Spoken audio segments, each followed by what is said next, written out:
All right, cool. All right, let's do this. Hi, everybody.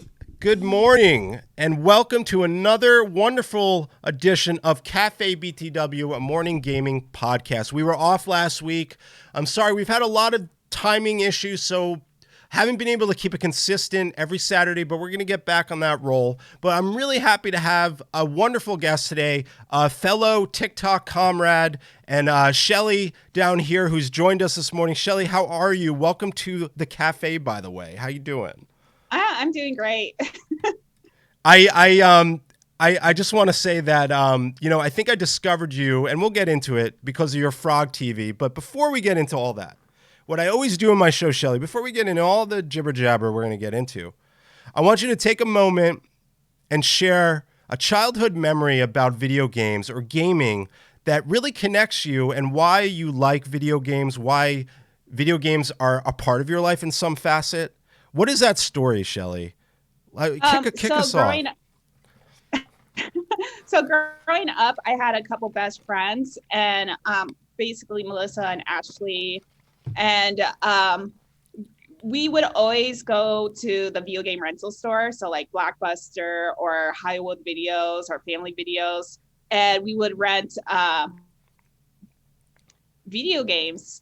Um, so most of my childhood memories is just spending times with my best friends, going to like sleepovers, and we would play games. And it's funny too because we would play a lot of single player games. So we would just take turns. So we would like play up to like a certain boss fight, and then we would switch if there was no multiplayer. So That's awesome. So it was more a renting experience for you. yeah. I mean, I do have personal childhood stories too, but a lot of it is just how I spent a lot of times with my best friends growing up. That's awesome. You know, that's And something. and not just that, my best friends Melissa and Ashley, they were big wrestling fans. Oh my god, I love wrestling. So you played a lot of wrestling Yeah. games? So they were big.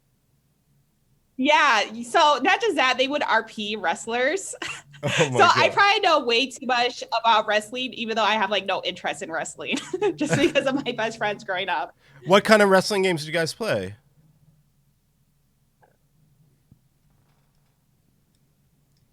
Oh, just like all the WW games, like wrestling games for PlayStation and stuff like that growing up. Anything. It was anything. It was so funny too because like when they did have women in the games, we would do like the women wrestlers, and then because my best friends RP them, they knew all the different people, and they would like RP the characters together and stuff, even when we weren't playing video games. So it was a very interesting childhood, I would I would say. That's awesome. Well, I want to say that I think what's really important and what's interesting about my show is that, and I just wanted to pull up Genzo. You have Shelly's TikTok. I think we have a guest command in chat. And before I get into that, let me read through. We got Mikey says renting games was such a big part of history. Miss a lot of it. Sonic says, "Man, the art going into the art. Hold on, I can't read. The art going to Blockbuster and seeing the Blockbuster case behind the game case, knowing I was about to embark on a weekend of fun." S says, "Yeah, renting was a big part of my PS1 experience because we couldn't afford new games." Shelly's Frogger setup is next level poggers. And we're going to talk about that. And if you see in chat, everyone, exclamation point Shelly will get you over to Shelly's TikTok. So check her stuff out. Shelly, tell me about this whole TikTok thing. You know, I've had a lot of TikTokers on here. What's your TikTok connection? How did you start posting TikToks? I want to hear this story. So like it was the pandemic, Regex. and I actually started TikTok doing skating videos. So I was always big into roller skating, and I've been roller skating like for a long time. So I kind of started it because there's this group of girls that I roller skate with, and there was a TikTok trend at the time, the ghost trend, where people were wearing like sheets and stuff, and I made like The a ghost group trend. shot with yeah. It's actually my very first TikTok. Oh And my I did God. it with the group of girls, and they're like, "You should post a TikTok." So I posted a TikTok, and that actually kind of got me into posting TikToks. So it wasn't until like later on that I kind of switched, because I mean I've always had retro gaming as a hobby, but I didn't actually switch over to like retro gaming until later. So I actually started it as like a skating kind of TikTok, and then eventually it kind of like changed into this retro tech. It just, you know, it like organically changed into that. So I love that. Yeah, and so tell me a little bit about, and let me find the Frog TV. What I think a lot of people love about your, here it is. A lot of people love your TikToks because of the Frog Green TV. What the hell is this thing? And you got to tell us about it a little bit, because this thing has been like one of the coolest things, especially that I was introduced to through your TikTok. Like seeing the Frog TV like blew my mind. So I need to know about the Frog TV. And by the way, Shelly, we got Biff following you. Mike Loves Retro just followed you. So yeah, definitely check out our stuff. And Sonic's following Shelly on TikTok as well. Spread the support. Awesome. Thank you all. But let's talk Frog TV, Shelly. Tell us about this thing. so I've been looking for a CRT TV for a while. Actually, I've been collecting them. So I had already two CRT TVs, but I've always collected the ones that were underneath like 13 inches, just because I like smaller TVs. So sometimes on eBay, I would just look for TVs, and this Frog TV came up, and I decided to buy it. And then I didn't know any of the history about this TV. I'm just like, oh, it's a cool Frog TV. And it just, then it eventually ended up I don't know, kind of like blowing up my channel, and not just that, being a huge part of my branding on TikTok, just because it's pretty cool. It's pretty hard to get to. People keep asking me, where do I get a Frog TV? I was like, I literally just bought it off eBay. And it's just like one of those things that it's just really hard to get of, I guess, because it's not very common, and especially among the children's TV. Yeah, and that's true. Like we have this website that you shared, which is awesome, which it goes through a gallery of children's kind of centric video games, educational toys. And here it is in the middle here. It's the Hair Ribbit TV. In 2003, it was created. Featuring games, and also had built-in parental controls, because you want to control that Frog TV so that your kids aren't watching any nasty things on the Frog TV.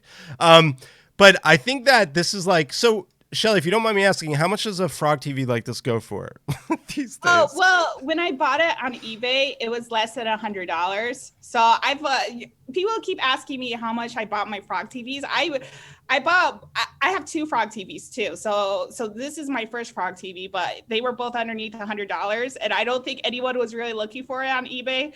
But since, you know, TikTok, people have been searching for it, and I'm like, I don't know what to say. I found them on eBay. So. Yeah, and here's a video, and you can hook. I see you can hook in the RCA's in front, so you could play any retro consoles on it, really, right? Pretty much. Oh yeah, you could play any of the retro consoles on there. That is so freaking cool, and it has built-in games, right? You mentioned it has Tetris, actually. Is that right? Yeah, it has a Tetris-like game. I think it's not Tetris because of legal reasons, but yeah, it has three different modes. A fake Tetris game.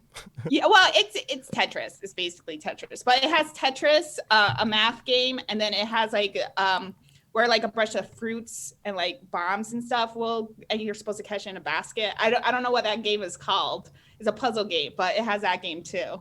That's freaking cool. Yeah, and everyone, if you want a Frog TV, they exist. You can buy one. Let's see. What are people saying here in chat? It's a cool TV. Cathode. I can't say the word. Cathode ray tube. How do you say that again? For the win. Ultimate refresh rate. I would love to get the Sharp TV that plays NES or Super NES. It says he has slots for cards. Frog TV was also a short-lived TV series from the 80s featuring Kermit. All right. Learning something every day. So that's cool, Shelly. And one more thing before we kind of move on into our show, we're going to talk about PlayStation. It's been really cool getting to know you and getting to know your love of Frog televisions. But tell us a little bit about what you do in real life. Like, what is, I know you're in programming or that world. I'd love to hear a little bit about your background as well before we move on. Yeah, so I've been a web developer for almost 7 years now. So I kind of I actually was a programmer before I got my college degrees. Now I have a master's degree, but I primarily work in government and nonprofit. So it's funny too, because like if you go to Tech Talk, people are always talking about the big FANG companies. I'm like really in the nonprofit sector, so I really enjoy it. And currently, I work at an art museum, and I hope to continue working in museums. So it's kind of like my field. But yeah, it's pretty fun. I like it. That's awesome. And shout out to I'm sorry, I'm going to butcher your name. Roly, thank you so much for being a first-time chatter. Welcome to the Cafe BTW podcast. QTV, CRTs in general becoming more valuable as a whole, but something like the Frogger one probably is even more so now. Yeah, so, and welcome. We really love having new guests here as well. So welcome to the show. Glad you found us. Shelly, I'm like, first of all, thanks again for like giving us a little background on you and all this frog stuff. Really appreciate it. I think when I was asking you, like, what do you love? Like, what's kind of like your jam in gaming, right? And collecting or just playing as a kid. And you said the PlayStation.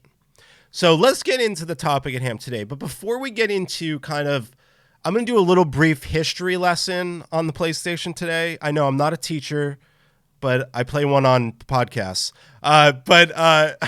Tell me a little bit of your connection to the PlayStation. What does the PlayStation mean to you? How did it become such an important console in your life? And I'd love to hear that before we go further. Yeah, so what really connected me to the PlayStation compared to any other consoles is it really introduced me to a whole range of games that I didn't really know existed.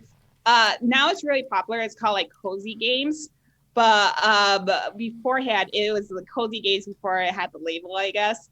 So I'm also really into like RPGs, definitely Japanese RPGs, and the PlayStation just had like the widest selection. So it introduced me to a lot of games that I didn't even know existed, even games that were actually catered to women. So a good example is Rhapsody.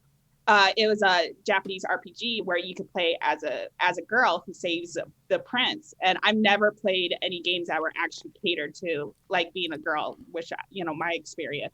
So because of those games, they really like made me connected to gaming and video games in a different way, just because the PlayStation had all these selections that the other consoles weren't really providing. That's a really great take. I like that. And was it something you got like when it came out on release, or was it something you got later? So because I grew up in a very blue collar family, so we couldn't really afford buying games. So most of my experience with gaming growing up was renting. So I actually didn't actually own that many games. Most of the games that I did own were for the N64 or like the Nintendo games, but like majority of all the PlayStation games that I grew up with were games that I rented from the video game store. So That's awesome. Okay. And welcome to the chat as well. First time chatter Zen. Thank you so much for joining the cafe, by the way. Welcome and sit down, grab a cup of coffee, enjoy the show with us. Thank you so much for coming by. My connection to PlayStation is interesting. As someone who grew up from Atari 2600, showing my age, all the way to now, the PlayStation was one I didn't generally have right away, but I do have fond memories of it because my buddy had a PlayStation. I had a Saturn. And at the time, Saturn and PlayStation were kind of going at it, right? Even though Saturn in the US ended up failing miserably. I'm a big Saturn fan. I grew up a big Saturn collector. I love the Sega Saturn. So I had the Saturn at my house, but my friend had Twisted Metal, the original Twisted Metal at his house. And I just have fond memories of going to his place and just sitting in his basement and playing Twisted Metal for hours. And what else we would do is we loved football games, so we would play a ton of football games on the PlayStation. I played Tekken on the PlayStation, but I never played it at my house. So I wasn't until later that I got a PlayStation, but I finally got one like a year or so later. But it really wasn't a system I had right away, but it was a system I enjoyed playing with friends. That being said, what do you know about the history of this wonderful machine, Shelly? Not much, right? You mentioned off the show, not a whole lot. yeah. So what we're going to do for a little bit, before we go into a little bit more of a deep dive into the games around this machine, is we're going to do a little history lesson. Now, remember, folks, I'm not a full-on teacher. I'm not a gaming historian, all right? I don't like to say that. I like to do like a retrospective look at things. So no way, shape, or form am I an expert on the PlayStation, but I did some research. So this guy, Ken, and I'm totally going to butcher his last name, Kutaragi. I think it's Kutaragi. Ken Kutaragi is the father of the PlayStation. Have you ever heard of him before? He is literally the man behind this machine and how it was created, right? But Shelly, back before there was a PlayStation that was supposed to come out, did you know that PlayStation was actually going to be a Nintendo-Sony collaboration, and it was going to be technically the CD Super NES? Did you ever know that there was a machine like this? Yeah, I knew it was kind of like probably similar to Microsoft and Apple, where at one point they were like going to collaborate, but then they kind of split off. Exactly. But here you see is a prototype of the original PlayStation. And this is basically Ken pitched in front of the Nintendo board and said, hey, how would you guys like to use our CD technology in a Nintendo game system? And we're thinking of using it in your new Super NES system. Nintendo was like, ooh, that's interesting. And they actually agreed to the collaboration. But what's really scary about this collaboration is that something terrible happened the next, very soon after. But as you can see, have you ever seen the prototype, Shelly? This is the prototype right here.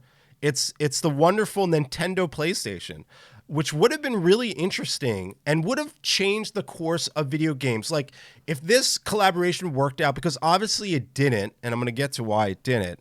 But imagine, I always kind of wonder what would the landscape be right now if Sony just worked with Nintendo and never went on to develop their own stuff and become the PlayStation 5? Where would we be? That's always like a really interesting question. Like, what do you think? Do you think we'd be playing the PS5, but it would be more of the Nintendo Switch / PlayStation? I don't know. It's kind of weird to think that could have happened. Yeah, it's kind of weird too, because like even, you know, you kind of mentioned it, like the console wars, like would the console wars played out way differently too? Because like, I mean, we all know of the console different, you know, even now, like Sony and Microsoft are always kind of like battling it out. So it would have been kind of interesting to see what would have happened if Nintendo and Sony collaborated or stayed more close friends, I guess. Yeah, and another example of that too was, people don't remember, but Microsoft actually helped Sega with the Dreamcast and provided them with some programming inside the Dreamcast, and then they went on to do their own thing as well. But the story gets a little scarier in a sense that there was really, from what I've read, Nintendo kind of snubbed Sony on this whole situation because Sony wanted to say, like, listen, we're going to make the CD-ROM for you guys, but we also want to own the rights to the games that are produced. And Nintendo wasn't having that. They didn't want to give Sony that much power. So what's really crazy is that CES, and if anyone knows what CES is, it's a Consumer Electronics Show. In the early 90s, are you familiar with that, Shelly? So anyway, at CES, they literally come out of nowhere. And Nintendo says, and I'm going to quote this tweet that I found because it explains it pretty well. Instead, Nintendo decided, instead of partnering with Sony on a CD technology, they decided to partner with Philips while Sony began to continue to develop the console. So basically, out of nowhere, without Sony knowing, Nintendo says, we want to announce our collaboration with Philips and that we are going to be working on a CD platform with Philips. And you know what? Sony couldn't believe it. Sony couldn't believe that the Nintendo just screwed them real hard. And basically, and what's up, Jan? Welcome to the chat. Let me go back a little bit. R says the PS1 definitely had a lot of interesting titles, but also had a lot of garbo. Despite whatever I might have tried, it certainly was really boring. That's a very good take. But Shelly, so how do you feel about Nintendo snubbing Sony like that? Like, that's kind of screwed up that out of nowhere they come out and announce. And if anyone knows, at the time, Philips was developing their own CD technology alongside competitor of Sony. Wouldn't that piss you off if you woke up the next day and they had another collaboration happening behind your back? That's screwed up. Yeah, I mean, that happens to a lot of companies. There's a lot of that. It does. But here's where the story continues. The story continues like this. So I read that as soon as they got rejected and they couldn't believe that Nintendo screwed them, the main brass, who was Nori Oga, who was the president of Sony at the time, said, you know what, let's scratch this video game thing. I don't want to do it anymore. And most of the higher end board members at Sony said they didn't want to get into the games anymore. But Ken, who we talked about, the father of the PlayStation, pitched them an idea to say we should just continue to develop the Sony PlayStation and make this thing our own. So there was such a disconnect, though, in the Sony, where there was the people that were developing the Sony PlayStation for Nintendo wanted to continue developing, where the rest of the Sony brass did not. So what ended up happening is because there was such a divide, the president agreed to give Ken the ability to continue developing the PlayStation, but they had to leave the main Sony offices, and they ended up working in the Sony Music offices because there was that much of a disconnect that they're like, listen, you got to leave the corporate area. We're going to send you into the Sony Music lot. But you know why that was a positive move for them? Because Sony Music was already printing and manufacturing CDs. So when Sony was like, you know what, we're going to do this ourselves, they used all the stuff that was already intact from the Sony Music library and their manufacturing plants. So it was really a testament to Sony Music helping the Sony PlayStation brand become who they are today. And that is where we end up with basically the Sony PlayStation today. That is the story. That is as far as I know, as far as I can go. Did you know any of that? Did you have it? I think you knew a little bit, maybe the Nintendo thing, but did you know that that's how it kind of started? I mean, I knew some of it. I just didn't know all the little details of it. I just knew that at one point they collaborated and then they split up. So to get more of that history, that's pretty cool. Yeah, and now let's talk about the triangle, the square, the circle, and the X. Do you have any idea why they decided to do that? Mm-mm. Okay, well, there is a story there, and there's a reasoning. The programmer who created the actual button system for the PlayStation, just so people might know that there actually is a reason why there's a triangle, a circle, and an X. Shelly, the triangle refers to viewpoint.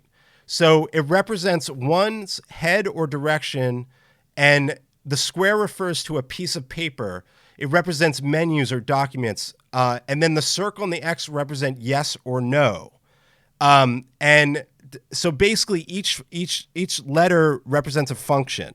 And I thought that was really clever. And I think that was a really interesting direction. So X and O, wait, let me read that again. So the triangle refers to viewpoint. So that's like where the head of your direction is going. Square refers to a piece of paper, represents menus or documents. And then the circle and X represents yes or no. It's kind of interesting that they went that direction. And there's actually it's like some sort of reference to why that was. But do you always think that the PlayStation, do you think that's like one of the most iconic parts of the PlayStation is that their number letter system is different than anyone else? Yeah, so that makes sense too, because I play a lot of import games and some of them are children's games. They actually have a controller where it's just the big buttons themselves, like the gigantic buttons. So kids could do like a quiz game. And that actually makes sense that, the circle would be yes, the X would be no. And then yeah, and like yeah. And one opens up your menus. It's really cool that they put so much effort into thinking about that. And look, Rolly didn't know. Holy cow, I didn't know that. That makes total sense though to do. And Mikey says that's cool. Yeah, I thought it was a fun fact. It was pretty cool to figure that out. So one other important game, Shelly, in this whole development of PlayStation is Motor Tune Grand Prix. This was actually the first developed a game that was actually developed by Sony and, released by Sony. But do you know what this developer ended up becoming and what they ended up developing after this game? Let's take a guess. No. Everyone in chat, take a guess on what game became very popular after this studio came out with this. What do you think series they created? I want to see if anyone knows. Shelly, you don't know from what you said, but I want to see if does anyone know what this studio who made the first Sony developed game ended up creating. That's correct, Rolly. Gran Turismo. This wonderful studio that made this funny cartoon racing game is the studio behind the amazing Gran Turismo series. Good guess. That's a great guess. And where they would later release the wonderful Gran Turismo 1. And I don't know if you like racing games, Shelly, but it's a huge important part of the PlayStation. Okay, so funny that you're talking about cars. So one of my favorite games, Vib Ribbon, which is a music rhythm game. It was actually first created as a car game. So it was originally supposed to be a car. This game right here, Yep. it was originally supposed to be like, I think they were working with BMW. Sorry if that's incorrect. You might want to Google it, but they were working with some kind of car to create a game, and then it eventually became Vib Ribbon. So it's if you could think of that. What is this game, by the way? Like, is this how the game is the whole time? Mm-hmm. So what's really unique about Vib Ribbon is, if you're familiar with that feature of the PlayStation, you could load CDs. So what makes Vib Ribbon really unique is you could put the game in, and then you could put any music CD you want, and it'll generate levels based on that music. So you could put any music CD, and it'll generate levels. What? So that's one of the things that I really love about the PlayStation is like you can with something like Vib Ribbon, you basically have a whole range of different levels and never ends because it's just whatever music you put in. Holy moly! I've never heard of this game. This is great. Yeah, it unfortunately never released in North America. It was only released for PAL, in Europe, and then it was released, of course, in Japan. So the rest of the world got to have the ribbon, and it's funny too because when it finally did get released in North America, I think it was for the PSP. So it was way later that they're like, oh yeah, and it was only in their store too. So it was kind of like one of those, we missed it in the like regular PlayStation. Wow, awesome. Great call back here, Shelly. This is an awesome game. We got people in chat saying Gran Turismo and Driver were the reason I bought the system. Rolly says, never got big in it, but watch others play. Mike says, wow, that's interesting. Holy cow, that is freaking wild. I think he's talking about this game. Acid says, like Monster Rancher. I can't read that.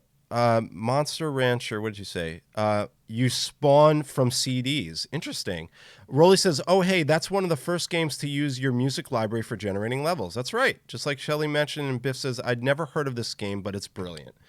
And I think that's a testament to the system itself. It was pretty remarkable for its day, and there's a reason why Sony is where they are today. Obviously, Gran Turismo 7 is out. I think Mikey in chat said that he's playing it. A series that spanned the course of time. I'm not a huge racer guy, but I used to play Gran Turismo 1 and a few of the other ones. I think the one that came out on the PS2 or a few of them that came out later.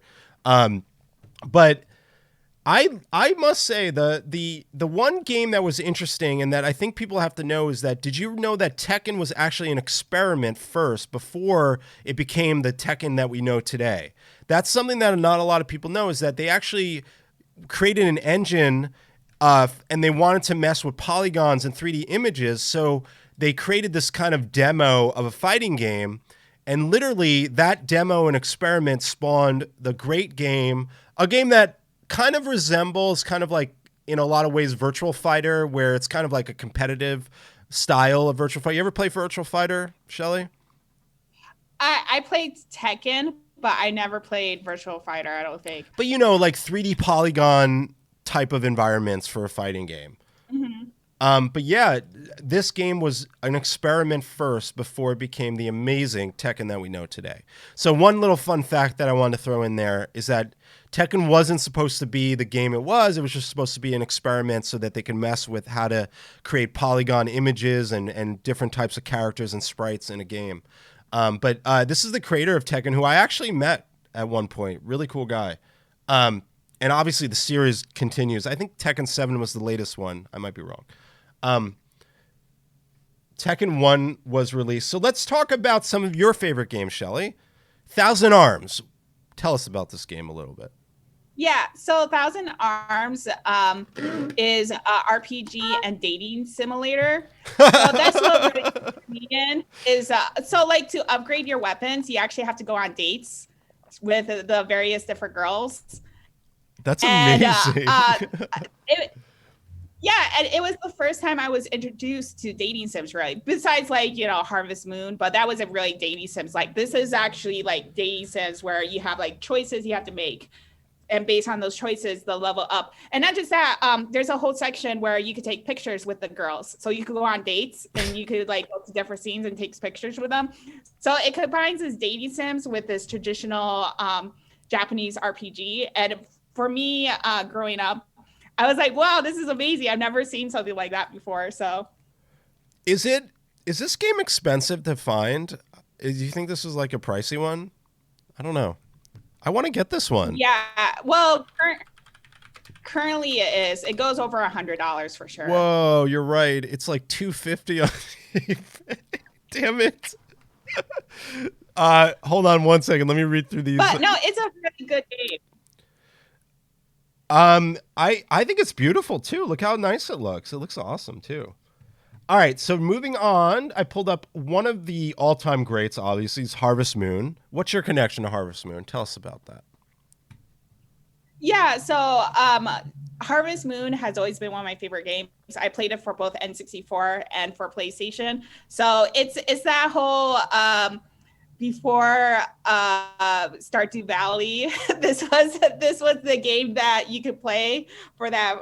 It's to me like before Farmville, before Stardew Valley, there was Harvest Moon. So, and it's great too. You know, you could get married, you can have kids, you could grow a farm. It's all that cozy game. I think the guy who created Stardew Valley was very, very heavily influenced from Harvest Moon. I think that was his reasoning for making Stardew Valley.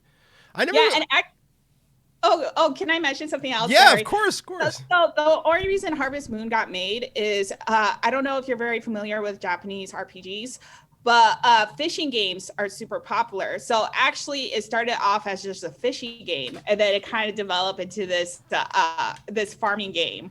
So it was originally, and there is other games called River King, which is very similar to the Harvest Moon, which is more like what they originally have for the concept of Harvest Moon. But it was originally supposed to be a fishy game that developed into this cozy farm game that we have now. It's amazing. And just because you mentioned fishing games, I have my Dreamcast fishing controller right here with Bass Pro Fishing. So I was a very big fan of fishing games. I don't know if you've ever seen this controller. Yeah, and if you play a lot of Japanese RPGs, almost like all of them have some fishing component. And it's funny too, because like when I lived in Japan, I saw that was like kind of like a reality. If you go to like any kind of like botanical garden, or you go to like any zoo or something, there's usually like little fishing stations that you can do to just fish.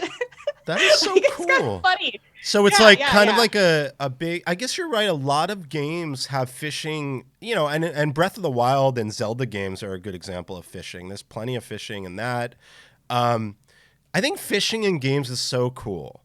You know, I played a lot of Minecraft, and I would just fish all the time in Minecraft. And now that I think about it, I'm a big anime fan. I watch Sword Art Online, and there's a whole episode in the first season about fishing and stuff like that. I love fishing. So there's definitely like a Japanese culture around fishing, right? I guess that's just a big thing. Yeah. That's and really not neat. just that, like when I moved to Japan, I didn't realize how much of Japanese culture I grew up with just because of video games. So like all the festivals in Harvest Moon are like real Japanese festivals. Like you don't really know like how much, you know, Japanese culture you're getting from video games until like you go to Japan and you're like, oh, I make these connections. Oh my God, I know this because of video games. And you're like, well, I was learning all this Japanese culture. I didn't really realize it. Oh my God, that's so great. I love that. And how long did you live in Japan for? I'm obsessed with Japan. I still want to go. I was supposed to go in 2020, but obviously that didn't happen for many reasons. So tell me about the video game culture that you experience in Japan while we have a moment. I love Japan. I love hearing about it. If you don't mind. So I lived in Japan for about 5 years, almost 5 years. Wow. Four and a half. And did you do a lot of shopping in Akihabara? Is that how I say it? And then you have Bust a Groove on? I do. I wanted you to talk about this. Yes. Tell us about Bust a Groove. Yeah, so Bust a Groove was just what. So Bust a Groove is another rhythm game, and it's one of the games that I grew up playing with my best friends Melissa and Ashley with. So it's just a really fun series. There's Bust a Groove, and then Bust a Groove 2, and then there's also Dance Summit 2001, I believe it is, and that was never released in North America. So we never got the Dance Summit in the United States. Is that a game, Dance Summit? Is that what you're saying? Yeah, that's for PS2. Let me look at that. I don't think I've ever seen that. Let's pull that Yeah, up. it never got released in North America, but it's Oh, kind of like cool. part of yeah, it's part of the Whole Busted Group series. I never got in the Busta Groove, but Busta Groove is pretty cool. It's pretty much like Dance Dance Revolution with your fingers, pretty much, right? Because you're Yeah, it's all the rhythm games. It's a fun rhythm game. I like it. That's like I said, my jam is kind of like Japanese RPGs, cozy games, rhythm games, and then probably puzzle games. I also am a big fan of puzzle games. That's awesome. And then Genzo said pronounced Akihabara. Oh, because I said it wrong. Akihabara. Ah, okay, good. Akihabara is like the area in Japan. Oh, first time chatter. Jet, welcome to the Cafe BTW. Best followers, primes, and viewers on Mount Viewers. Is that a wait, we just got spammed by someone. Genzo, can we get rid of that person? Thank you. All right. Hey, we never get spam chatters, so that's a plus. That means we're growing finally. We're getting trolls. I love it. Thanks, Jenzo, for taking care of that. And then another game you mentioned, and we have to talk about is Poi Poi. Tell Yeah, us. so Poi Poi is kind of like a party game, and this is another game that I kind of grew up with playing with my friends, and it's so fun. It's such a fun game. Um, yeah, I played for this for like hours on end with my friends. It's just one of those really nice like party games. Is it like kind of like a Mario Party? I've never played it actually. Yeah, it kind of is like it's Mario Party before Mario Party.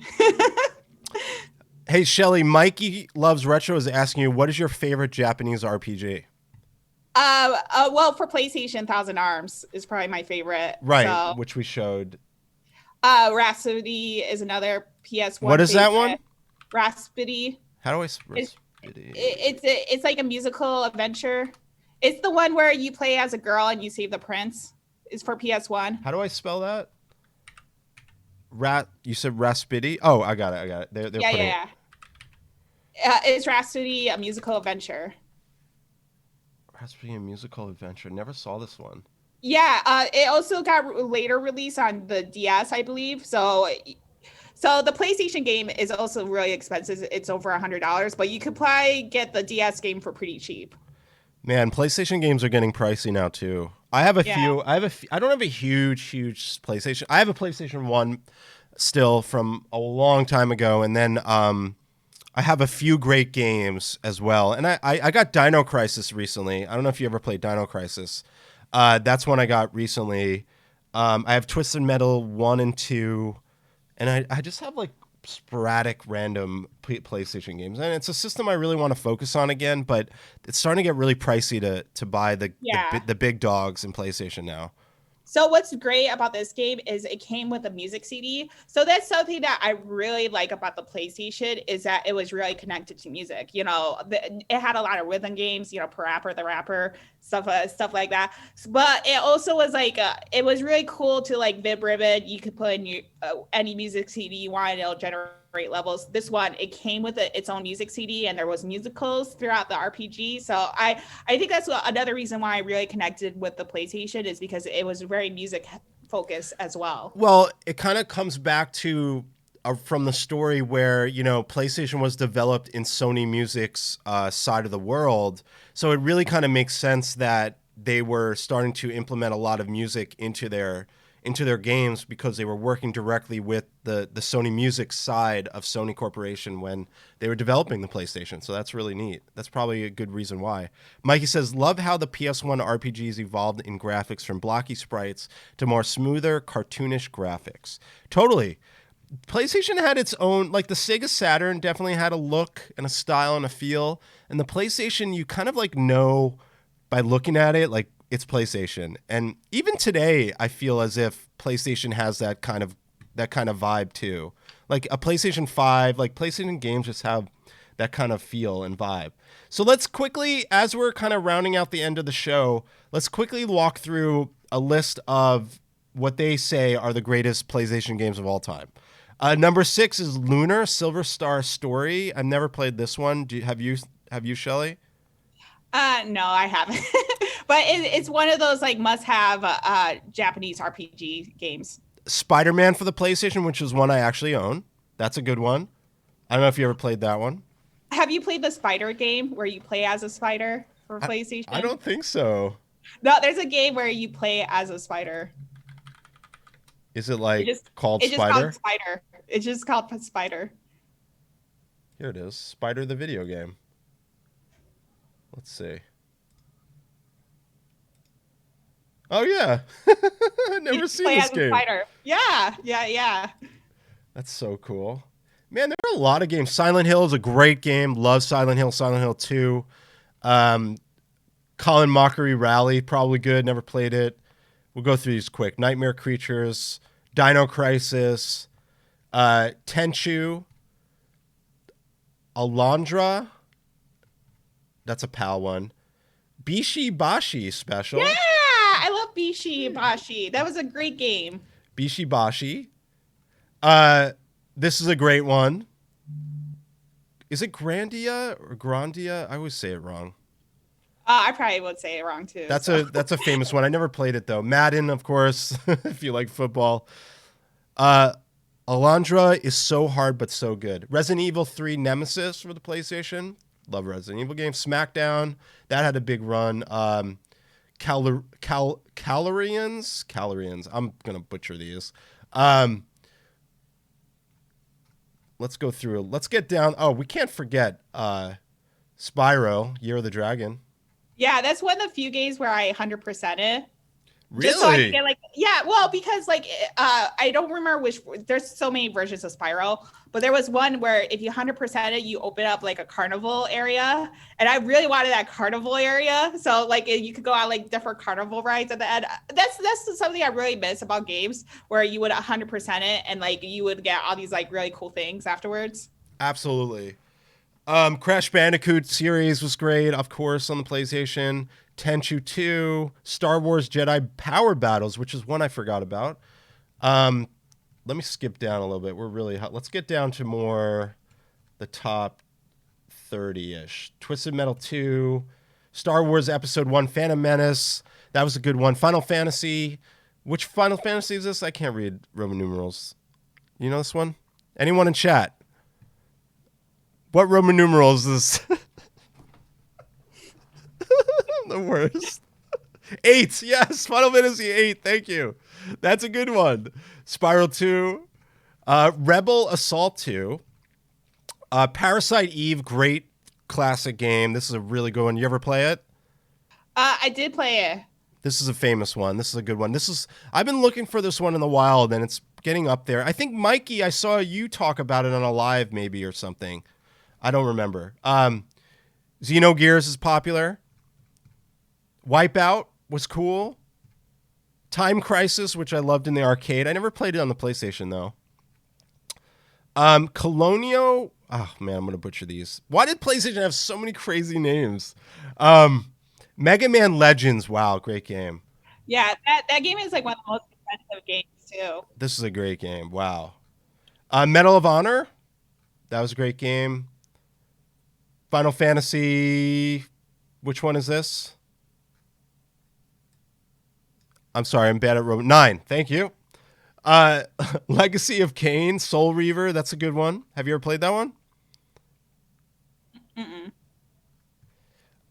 You mentioned Parappa the Rapper, which was such a weird game and so freaking cool. Yeah. I love Parappa the Rapper. Street Fighter Alpha 3. We're down to 20s now. Chrono Cross, of course. Freaking classic. And they're doing the remaster of this. Driver.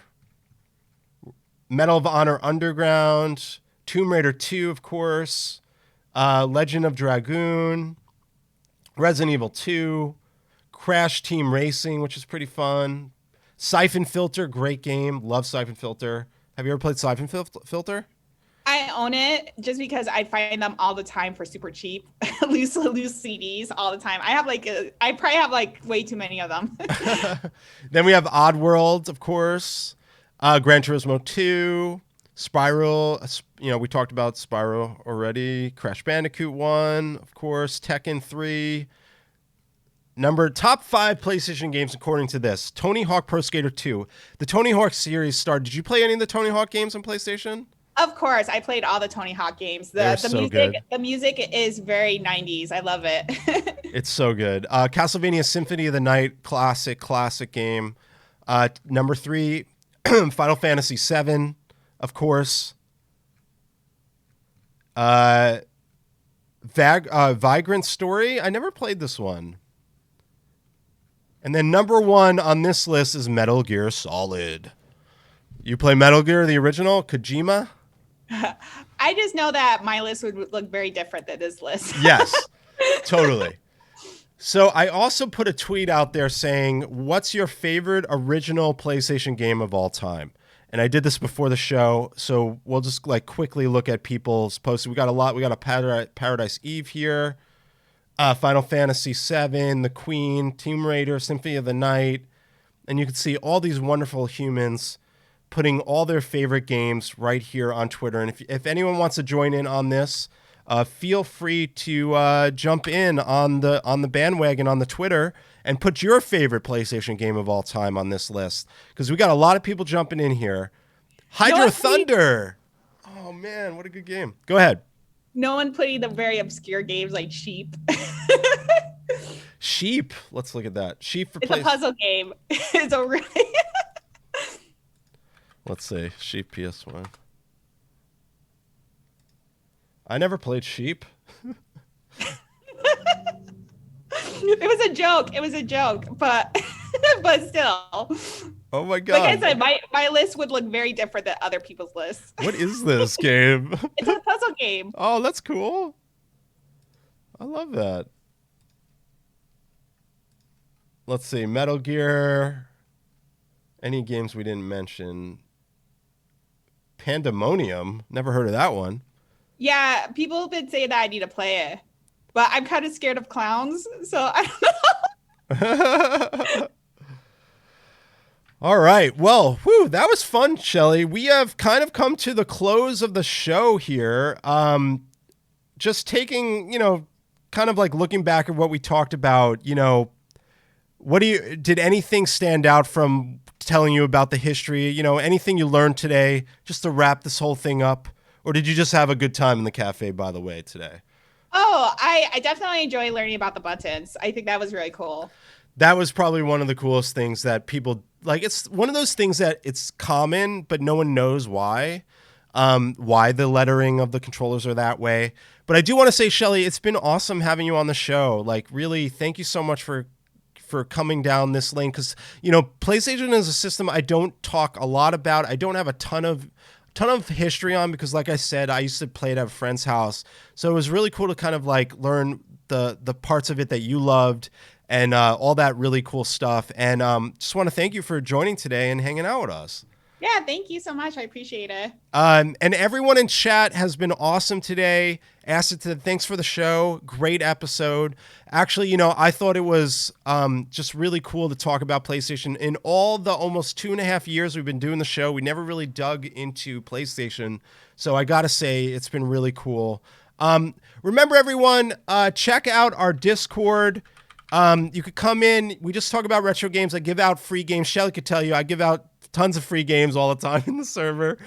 So you're welcome to join. We'd love to have you. I also do a bunch of stuff all over. But Shelly, tell us where we could find you. I know you're mostly on TikTok, right? That's probably the best place to find you. Yeah, I'm only on TikTok. I like deleted all my social media. So the only place you can find me on TikTok. If you see my stuff posted on Instagram or like on YouTube Shorts, those are theft. So it's hey, so funny. Tao. People will message me and say, hey, I saw your video on Instagram. So like I don't know why people do that, but people do steal your videos. I guess so. Yeah. I mean, that happens. But yeah, check out Shelly's stuff on the TikTok world. I shared it in a chat. Sonic says, love retro. Always a pleasure. Shelly, you're amazing. Thanks for your incredible podcast. Oh, thanks, man. Thanks for the kind words. And thanks for all you do in the streaming world when it comes to Sega and all the stuff you do. Shout out to Mikey Loves Retro, Tao, Rolly, who's new. I saw that there was Biff Buffington in chat.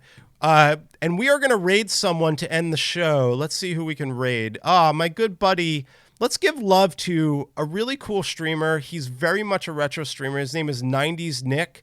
He actually looks like the 1980s gamer, but he's not. He's actually his own person. But Shelly, we're going to raid this person and we're going to call it a day. So again, I want to thank you very much for coming on the show, and hopefully we could do it again sometime. And then, oh wait, did I do the raid? Yep, we got the raid going. So everyone, thank you so much, Shelly. Thanks again.